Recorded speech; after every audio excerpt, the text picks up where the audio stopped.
You may be wondering how you can rent your house quickly, but also get the highest monthly rent. So we're going to talk about that.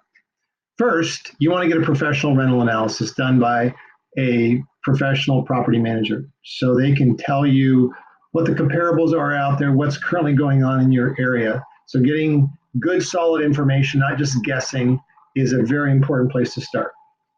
Second, you want to get professional input on a few topics, again, from this property manager, which they'll typically be happy to talk to you about this for no charge as a part of the process. First of all, what are the market conditions in your particular area? It's maybe not the same as someplace that's 50 miles away. So you want to understand that will impact if you need to rent your property out quickly. Maybe you have to change your rental pricing strategy. So you just need to be aware of factors. Is the market hot? Is it slow? What's going on? Also, which fix-up is needed. This can save you a lot of money, actually, on both sides. What I mean by both sides is if your property is not clean and doesn't have the basic things taken care of, it can sit in the market for a long time, which can be expensive in terms of rent that it costs you and also mortgage payments that you're making for an empty house. So you want to kind of get that part right. But also, some people over improve the house. And so a professional can look at it and say, look, these are the things you need to do. It's typically the stuff that can get done in under a month. So the place needs to be clean, typically painted. Sometimes carpet's required. Sometimes it just needs to be cleaned. But most professionals are not going to want to do a huge remodel of the home. That's usually not warranted. So talk to them first before you get involved in any projects, because this isn't a place that you're going to live. It's a rental property, and so get a professional's input. It can save you a lot of money. Then you need some professional service. And what I mean by professional service is after you've got the professional opinions, now you actually need them to do something for you. So first of all, prospects are going to respond to the marketing that's being put out there, and you've got to be available. And so a lot of times when people do it themselves, they're just not available. They don't get back to people, and people don't wait around. So you want a professional that can contact the prospects and be available. The second is, this is something people don't typically think about, but it's a very real deal, and that is prospects need to be able to relax. And so they may be very interested in responding to an ad if you're doing it for rent by owner, but sometimes they get freaked out if they talk to a private party because now they feel like they need to know all this stuff. They really like the idea of having a professional involved in the transaction so they know it's all going to be legal and everything's going to be above board, which isn't a comment about your integrity. It's just how people look at things. They get a little freaked out. And so what that eventually will do is it will reduce the pool of people that could potentially rent your house, which will then depress the amount of rental income that you can get, because instead of having 30 people interested, you only have 2, or instead of having 10, you have 1, or instead of having 5, you have 0.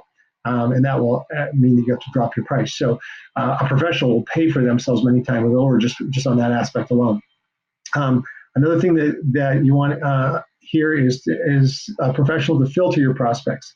So you can waste a lot of time going down a road with somebody, but unless you know their income, their job history, their credit, their criminal background, their rental history, all that sort of thing, you may spend all your time and energy running around in circles with this person. You may even rent to them, and it can be a very costly mistake. I've seen it many, many times. So you want a professional to help you filter the prospects.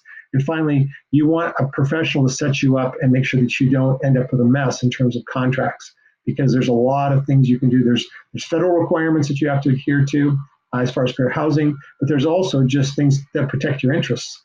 And you want to make sure that you have something that's been attorney reviewed and property management savvy for you as the owner. And you don't want to just be printing something out there and that, trust me.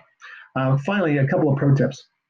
A lot of people come and they think that they're going to somehow, it's going to be beneficial for the house to be furnished, or they're bummed out because they don't want to have to move their furniture out. I will tell you that most people, and by most I mean almost all, long-term renters want to use their own furniture. They do not want yours in there. Plus, it presents a certain amount of liability. Your furniture is going to potentially get damaged. And so most property management companies are not interested in dealing with properties that's furnished.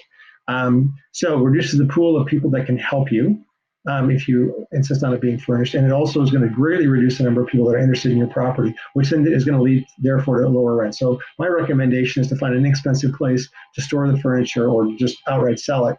And you're going to get a much higher price for it. And you'll get the place rented a lot faster as well. Unless it's a vacation rental, or it's a Airbnb situation, that's a totally different arrangement, in which case the furniture is an advantage, but that's a whole different situation than most property companies want to deal with. And finally, you want to move out and you want to leave the place clean. Sometimes that's not possible to move out. Sometimes you don't have a place to go. But if you can, that will allow more showings to happen, for people to come and kind of visualize themselves in it, and they'll feel more comfortable. And it just needs to be clean, like a place that you'd feel comfortable moving into. It's not complicated. It typically only costs you a couple $100 to get a nice, thorough clean, but it makes a huge impression and makes a difference in terms of the rent that you're going to end up getting if you have a nice clean property.